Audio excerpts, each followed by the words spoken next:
L'imam Diko, bonjour. Bonjour, monsieur.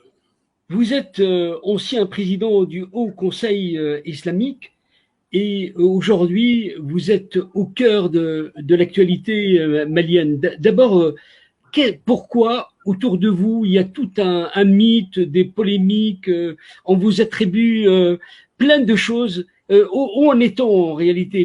Comment expliquez-vous cette réalité? Ben, écoutez, c'est difficile à expliquer. Ben, la question, certainement, il faut la poser à ceux qui me l'attribuent. Moi, je suis effectivement l'ancien président du Haut Conseil islamique du Mali. Aujourd'hui, je suis là, j'ai un centre qui doit œuvrer dans le cadre de la paix et le vivre ensemble. J'essaie vraiment de jouer ma partition parce qu'avant d'être imam, je suis d'abord un citoyen malien. Et le sort de mon pays me préoccupe. Ce qui m'attribue beaucoup de choses, c'est en réalité eux les responsables de cette situation que nous vivons. Nécessaire ou est-ce que il faut revenir d'une façon ferme sur une dimension institutionnelle et constitutionnelle conforme à l'état d'esprit de la législation et de la loi? Oui, monsieur, nous sommes une république. Une république, on ne peut pas l'être si on ne revient pas sur ses fondamentaux. Mais seulement nous avons un problème aujourd'hui, c'est que c'est les fondamentaux même dans notre pays qui sont mis en cause aujourd'hui. Les militaires ne sont pas certes la solution, mais que faut-il faire dans un pays où nous sommes aujourd'hui dans une impasse totale? Il faudrait que, quand même que d'autres prennent le pays en main d'une manière ou d'une autre, mais ce n'est pas la solution et ce n'est pas l'idéal. Oui, mais on a l'impression que on fait du surplace. C'est-à-dire par où commencer? C'est qu'il faut un point d'entrée. Est-ce que les élections qui vont avoir lieu en février prochain, en 2022, vont être une solution pour le Mali? Ben, en principe, ça doit être un début de solution. Mais le problème du Mali n'est pas que des élections. Les élections, on en a fait de tout le temps. On a fait même de très bonnes élections en un moment, mais ça n'a pas résolu le problème parce qu'on occulte le véritable problème.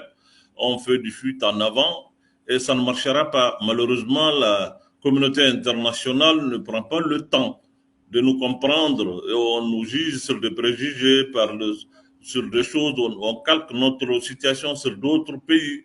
Nous sommes aujourd'hui face à une situation où c'est la nation et l'existence de la nation même qui est en cause. Il y a un effritement de cette nation qui fait qu'aujourd'hui, les communautés, les gens qui vivent ensemble sont en train de s'entretuer.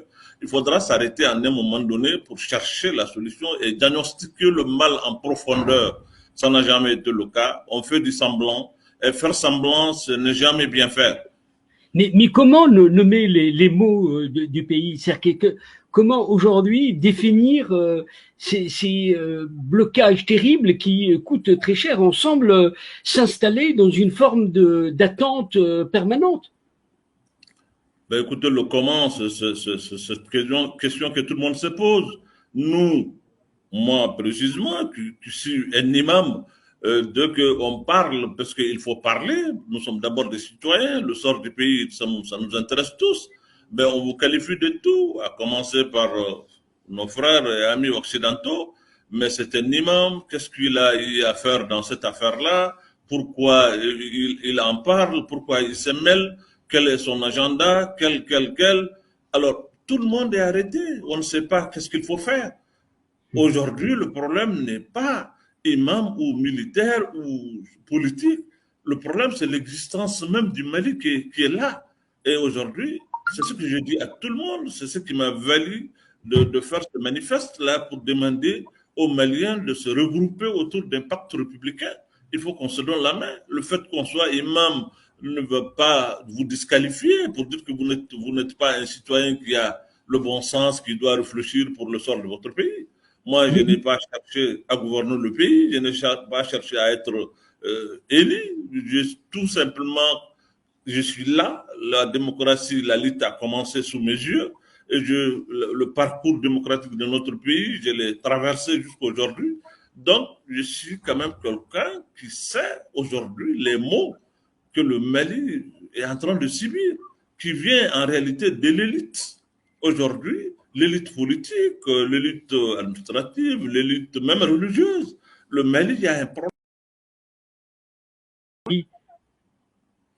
Ben, c'est vrai, je suis au regret de le constater moi-même, qu'aujourd'hui, la situation du pays, le taux se resserre contre nous, le pays s'effrite du jour en jour, c'est une réalité. Et voir que les gens aujourd'hui ne sont pas conscients de cet effet, ça me fait très mal. Je vais vous dire un secret. Je viens d'avoir un entretien avec le cardinal de Bamako, tout de suite, et dans 2 heures de temps, je vais rencontrer le pasteur, le président de l'église protestante, et puis d'autres chefs religieux pour essayer de voir comment est-ce qu'il faut appeler les Maliens et pour que nous puissions vraiment avoir un sursaut et parler avec les acteurs politiques, les forces vives qui sont là pour que les gens se mettent ensemble, au moins pour que on ne donne pas l'impression que le sort de notre pays ne nous préoccupe pas. Mais comme le microcosme politique n'est pas susceptible d'être changé, est-ce que ces mêmes acteurs qui vont se représenter aux élections vont reproduire les mêmes défauts qu'on a vus il y a quelque temps? C'est-à-dire qu'on est dans les mêmes erreurs systémiques liées à cette situation malienne.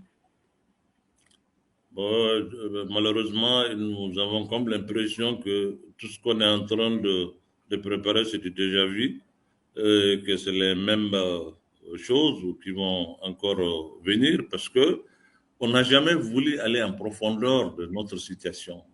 Et je l'ai dit, notre crise aujourd'hui, on fait comme si c'est une crise qui intéresse les autres, c'est les autres qui doivent venir faire la guerre à notre place, c'est eux qui doivent réfléchir pour nous. Et nous avons cessé d'avoir une autonomie de pensée. Nous sommes des hommes dotés de la raison. Nous avons un problème aujourd'hui dans notre pays. Qu'on ait le courage vraiment de nous mettre ensemble pour réfléchir pour nous-mêmes. Moi, je pense que le génie malien est un génie extrêmement fort et que si on l'interroge, il nous donnera la voie pour sortir de cette situation. Je l'ai dit depuis le début. Bon, le fait que je suis imam fait aujourd'hui que les gens ne veulent pas. Ils préfèrent se mettre derrière l'imam pour faire tomber un régime, mais se mettre derrière l'imam pour construire un pays, ils pensent que ça va les diminuer. Bon, c'est comme ça. Et moi, c'est pour cela que je leur ai dit, bon, moi je retourne dans ma mosquée. Mais puisque cette mosquée ne se trouve pas ailleurs, elle est au Mali. J'ai vu aussi la chose. Je suis un homme aussi qui vient du nord du Mali. Mes parents, mes proches, là où je suis né, je sais aujourd'hui dans quelles conditions les gens y vivent. Je ne peux pas rester insensible à ces problèmes. Et mais dès que je parle, les médias occidentaux, ailleurs, tout le monde se met à parler, l'imam, l'imam, l'imam, et on me qualifie de tout. Bon, quand je ferme la bouche, je ne dis rien. Ben alors, l'imam, pourquoi il ne dit plus rien? Où est-il passé? Pourquoi il ne cherche pas la solution? Alors, moi, finalement, je ne sais pas ce qu'il faut faire, hein, sinon que de m'intéresser quand même à mon pays, quel que soit ce que les uns et les autres vont dire. Je pense aujourd'hui, le devoir citoyen m'impose vraiment de chercher ici et là des Oui. solutions minimales soient-elles. Depuis 2013, le pays vit une situation absolument paradoxale. Vous avez la présence militaire de plusieurs forces, la MINUSMA, Barkhane, G5 Sahel. Le pays semble se dessaisir de son destin par la faute des Maliens eux-mêmes. Et aujourd'hui, qu'est-ce qui... La tête des gens, on ne trouvera pas de solution. Le feu semble comme un feu de brousse qui est en train d'avancer et dévaster le pays. Aujourd'hui, les groupes djihadistes sont en train de tuer et font des massacres de masse. Vous qui êtes un homme de religion, que faut-il faire devant cette dérive sectaire de l'islam? Mais c'est une dérive regrettable parce que personne ne doit ôter la vie à quelqu'un au motif que tu es en train de parler de religion. Non. La religion est venue pour préserver la vie, ce n'est pas pour ôter la vie des gens. C'est clair. Mais nous avons affaire à des jeunes gens qui n'ont ni l'expérience, ni l'intelligence, ni le savoir. Ils ont besoin qu'on leur parle pour leur dire, ben, vous êtes en train de faire de la dérive. Mais si les uns et les autres refusent même qu'on fasse une tentative de parler, nous sommes allés jusqu'à dire, parler ne veut pas dire aller parler à ceux qui ont les armes seulement. Mais Parler, ça veut encore dire aussi. faut-il distinguer les niveaux de djihadistes. Il y a des djihadistes radicaux complètement intransigeants. Et comment distinguer les bons et les mauvais? On peut distinguer notre situation à une situation particulière. Nous avons des spécificités qui ne se trouvent pas ailleurs. C'est-à-dire, Aujourd'hui, quand vous prenez le delta central, vous avez des djihadistes qui ont des parents sur place, qui ont des responsables, des gens qui le respectent, qui sont les chefs communautaires, les chefs religieux, les chefs coutumiers, qui, en réalité, que ces gens-là sont en train d'instrumentaliser en légitimant ces gens-là, en rendant la légitimité à ces légitimités traditionnelles, ça fait aujourd'hui que ça devient leur allié. Et moi, je dis, c'est ça qui a été notre erreur.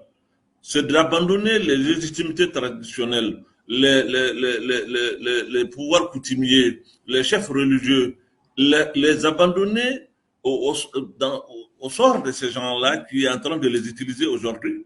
Parce que ceux qui prennent les villages et autres là, ce n'est pas les djihadistes qui administrent là-bas. Non, ils prennent ça, mais ils confient ça aux légitimités traditionnelles et ils se mettent à l'écart. Et ça, il ne faut pas accepter que ces gens-là nous reprennent les légitimités traditionnelles pour en faire des alliés.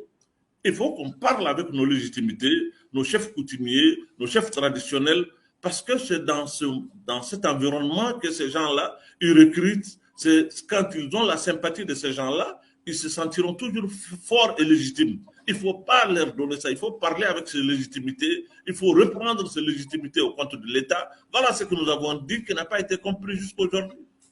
mais vous semblez bien confirmer que l'État n'est plus présent. C'est que aujourd'hui, ce vide est rempli par des gens qui font tout et font régner la loi. Mais ça aussi, c'est un vrai problème. C'est que comment occuper le terrain avec les idées que vous défendez?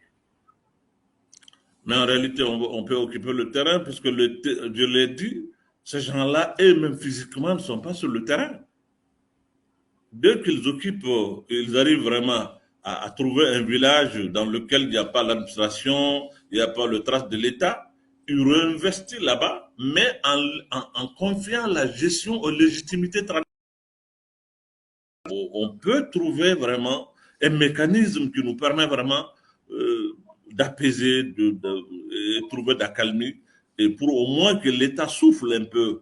Parce que ce harcèlement qui existe aujourd'hui avec l'armée qui est harcelée tout le temps, ça finit par céder et ça, ce n'est pas une bonne chose, ça n'annonce pas de bons lendemains.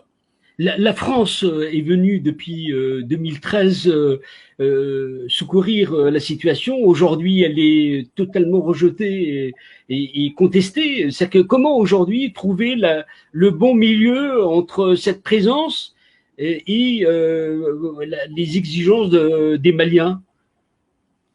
Oui, la France est un pays qui connaît le Mali, qui a des liens historiques, stratégiques avec le Mali que personne ne peut nier.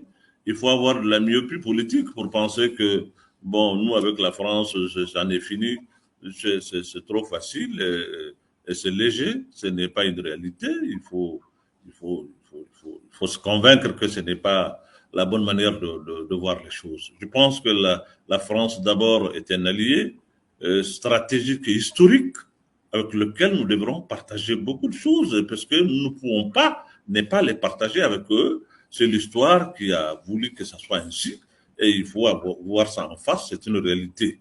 Maintenant, la France aussi, à son tour, doit savoir que le Mali est un pays qui évolue. Depuis 60 ans, nous évoluons. Les gens ont une façon de voir les choses.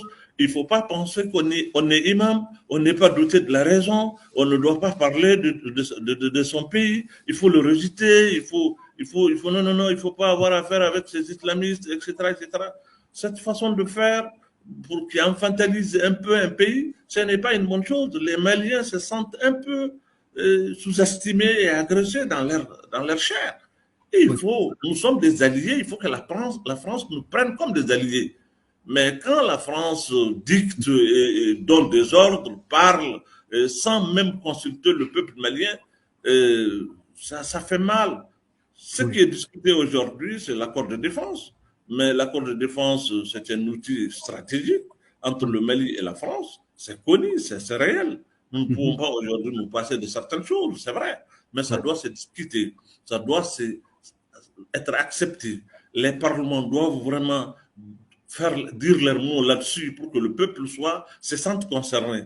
Mais quand les choses se font en catimini, avec une certaine élite qui est là, ou bien les princes du jour, le peuple dans son ensemble n'a pas de rapport avec ça, on a l'impression que c'est vraiment, c'est pas un partenariat, mais c'est un dictat. Et ça, le peuple est hostile à cela. À ce 21e siècle, on ne peut pas continuer à traiter les peuples de cette manière. Il faut que la France accepte qu'on ne peut pas traiter les peuples de cette manière aujourd'hui. On ne peut pas demander aux gens d'être des démocrates, d'être des gens éveillés, des gens éduqués, et vouloir aussi les infantiliser. Ce n'est pas possible. Il faut que la France nous respecte comme on doit respecter la France. Il y a un président de transition, Assimi Goïta. L'avez-vous rencontré et comment pensez-vous que c'est l'homme de la situation pour mener le Mali vers une certaine pacification, ou en tout cas une paix durable? Écoutez, je peux vous affirmer que depuis qu'il